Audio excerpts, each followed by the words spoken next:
Title: My girlfriend admitted she cheated. I needed a real man, she smirked.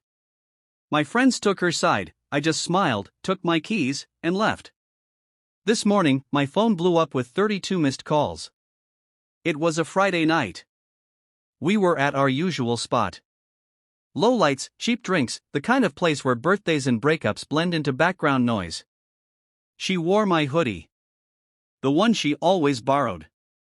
She looked good in it, like she always did when she wanted something. I didn't know this would be our last night. The setup: she cleared her throat during a lull in conversation. Our friends, 6 of them, sat around the table half drunk and mid-laugh. So, she said too loudly, I guess this is as good a time as any. The room went quiet. I looked at her. Calmly. Waiting. She turned to me with a smirk. I cheated. The word didn't even sting. It just landed. Like something you already knew but pretended not to. And honestly, she added, I needed a real man. Not one who works in tech support and spends his weekends fixing up a car that still doesn't run. Laughter. Their laughter. My friends. They weren't shocked. Because they knew. No one had my back. Ben, the one I thought was like a brother, clinked glasses with her. Damn, girl. You're savage. But honest. I respect it. Maya muttered something about how we all saw this coming. Even Chris, the guy who used to crash on my couch, just gave me that look. The kind that says, take the yell and leave. So I did. I didn't yell. Didn't ask for an explanation. Didn't throw a drink or storm out like she probably hoped I would. I just looked at her. Really looked at her. And saw it. The need for validation. The emptiness behind the smirk.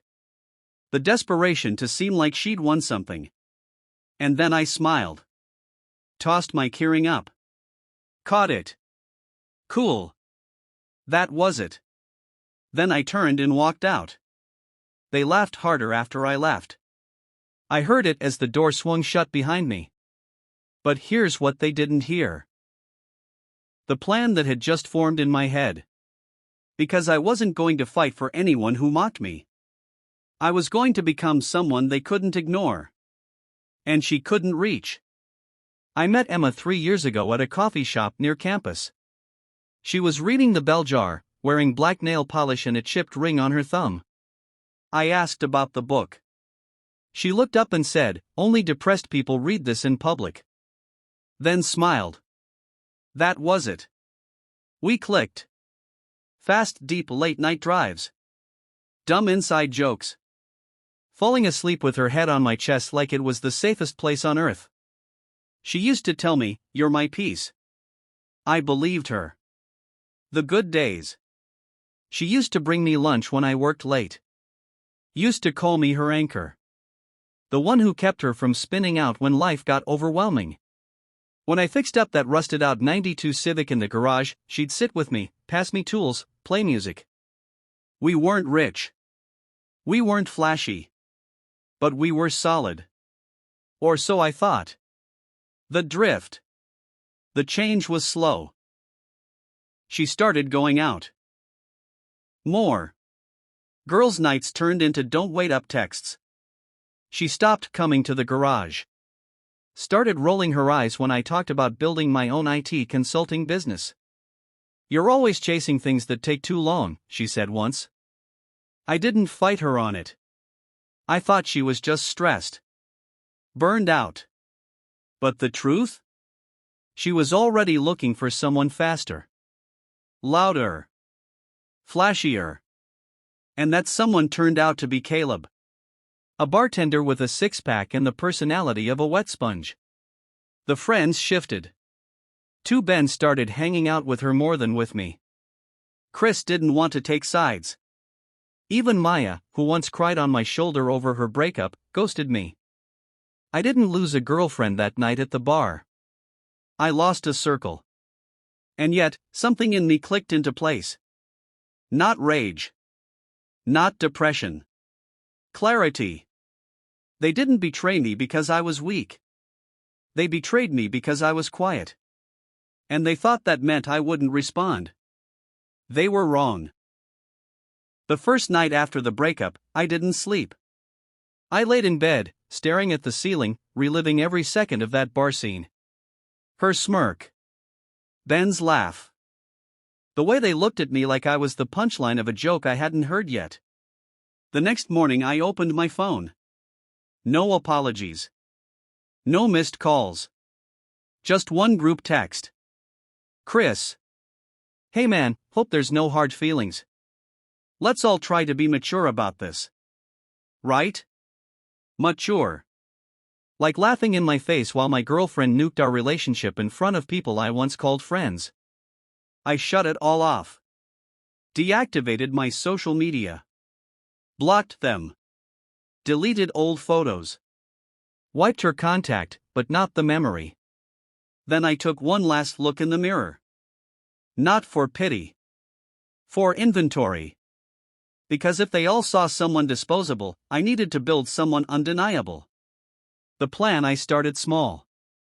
Reached out to an old professor who once said I had CEO energy.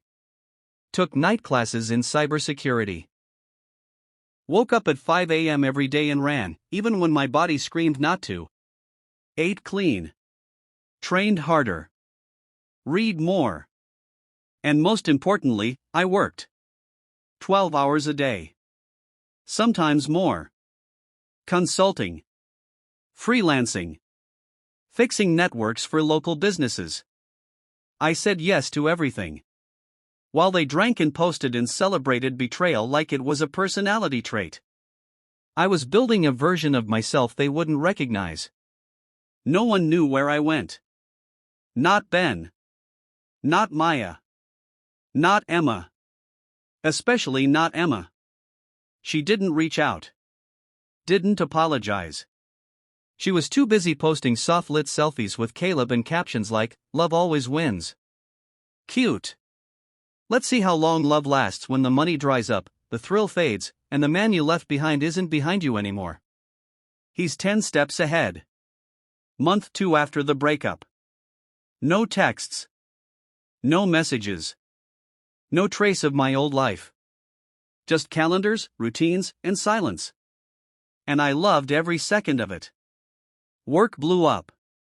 One of my freelance gigs led to a small contract. That led to a referral.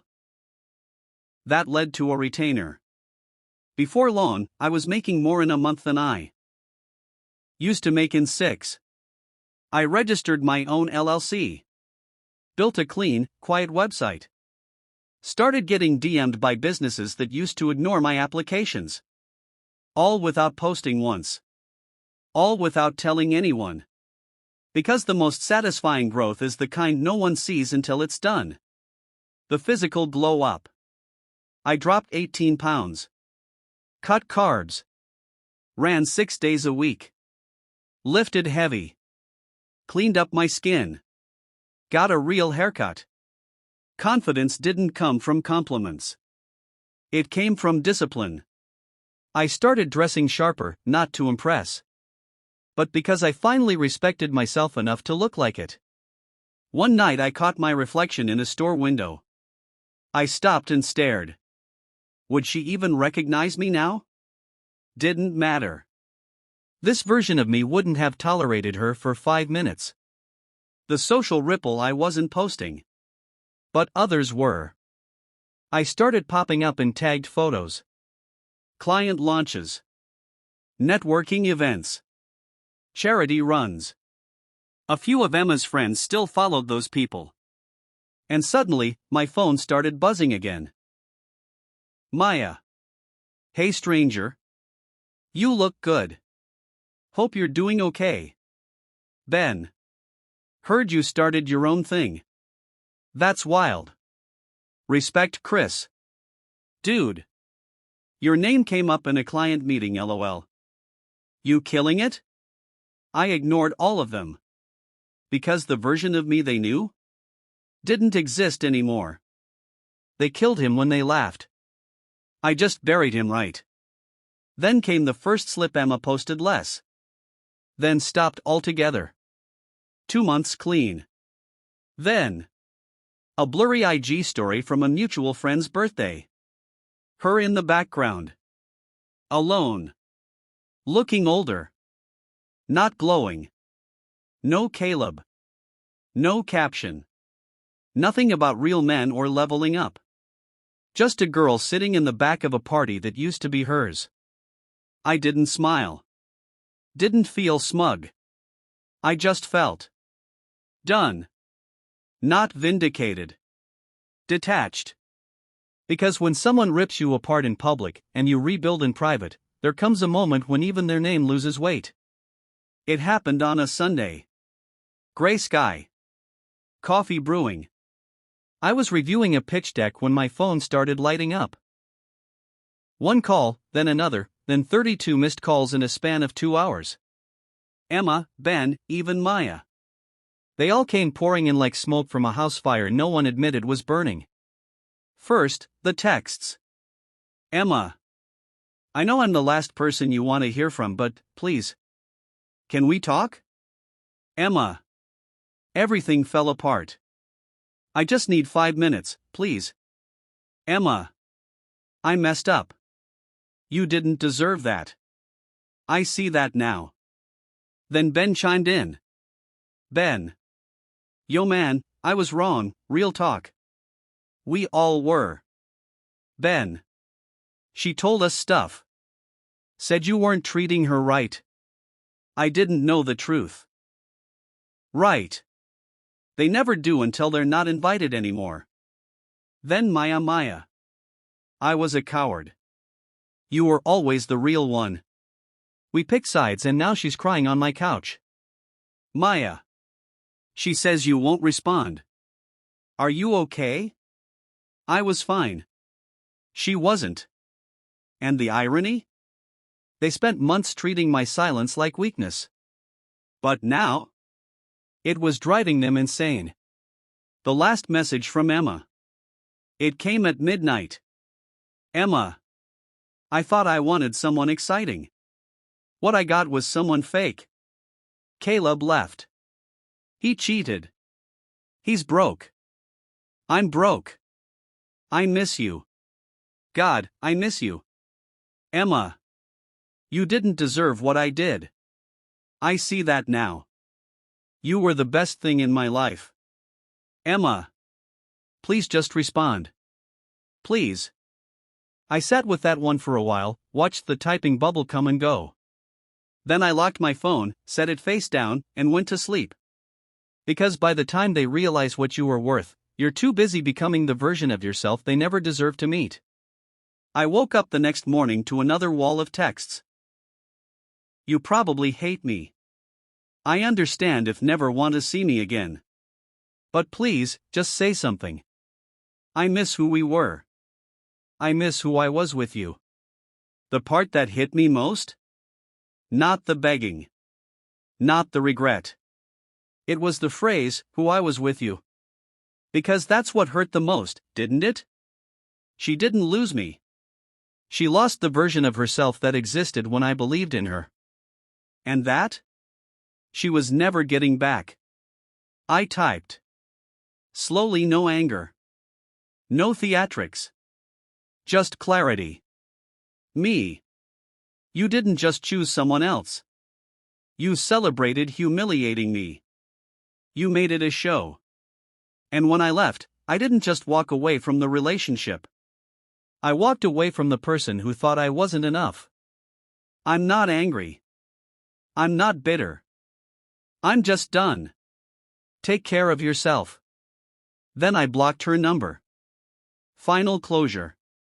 I didn't wait for a reply. Because the best kind of revenge isn't about breaking them.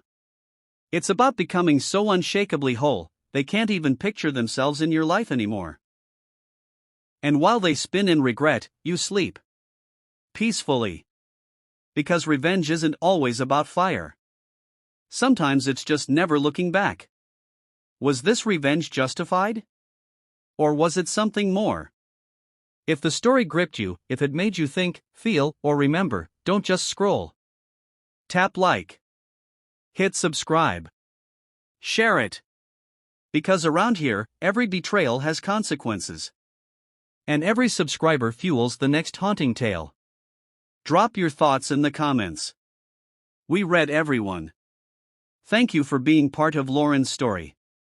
Where every story has a shadow. And every silence hides an ending.